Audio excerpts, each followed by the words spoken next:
Welcome to the Know. I'm Ashley Jenkins. Put your internet condoms on, boys and girls. GTA 5's got a bug you don't want to catch. The game has been out on PC exactly 1 month. Happy 1 month anniversary, by the way, but it's already grown up so fast. It's hit puberty, started playing with modification, got a suspension or two from the school of Rockstar, turned it into a real bad boy, but now it's got to deal with the consequences of riding bareback. Malware.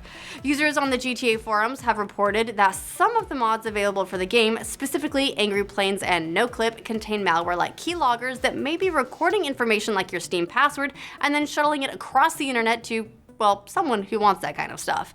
The issue was brought to light by user About7, who, as part of a healthy paranoia, was doing a checkup on his computer and its active processes and noticed that it was running a C# compiler, which was kind of weird since he doesn't code in C#, but even weirder because the supposed compiler was sending sneaky data off to the internet.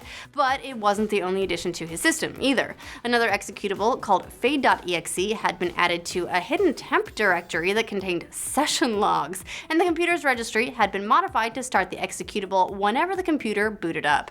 Turns out, after cleaning it all up and doing some testing, those files only returned when he launched GTA 5 with the mod Angry Planes. Since his initial report, other users chimed in, noting that the NoClip mod did the same thing and that fade.exe is a password stealer. But it may not be just a password stealer. If you thought that was bad enough, well, it gets worse. Another user, CKCK, did some extra digging on the Trojan and discovered it was also slaving infected PCs to execute a denial of service attack on an IP in Denmark and Twitch flood a streamer called Brian the Danish Viking. Sounds like someone's got a grudge.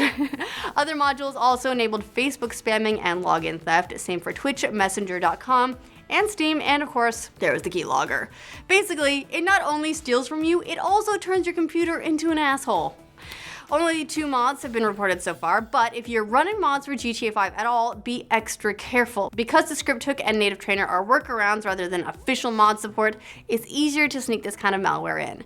World of Warcraft has had this for several years now, with a lot of total dickbags hiding keyloggers in add-ons that otherwise function as helpful tools for the game. The good news is, if you've got anti-malware software, it may have been caught and cleaned without you needing to do a thing. The bad news is that not all anti-malware software knows about it yet, so it may be up to you. Check to see if you have a csc.exe process running, and check your temp folder for any .z or init.exe files, and do a search in that temp folder to see if you've got a fade.exe hanging around. You may also want to check for a GTA5.exe in the x64 subdirectory of your GTA install path, because that's been associated with the NoClip mod and it may be malicious. If any of that throws up a red flag, just take a second, panic, give yourself that, you deserve it, delete it all, uninstall your mods, and change your passwords.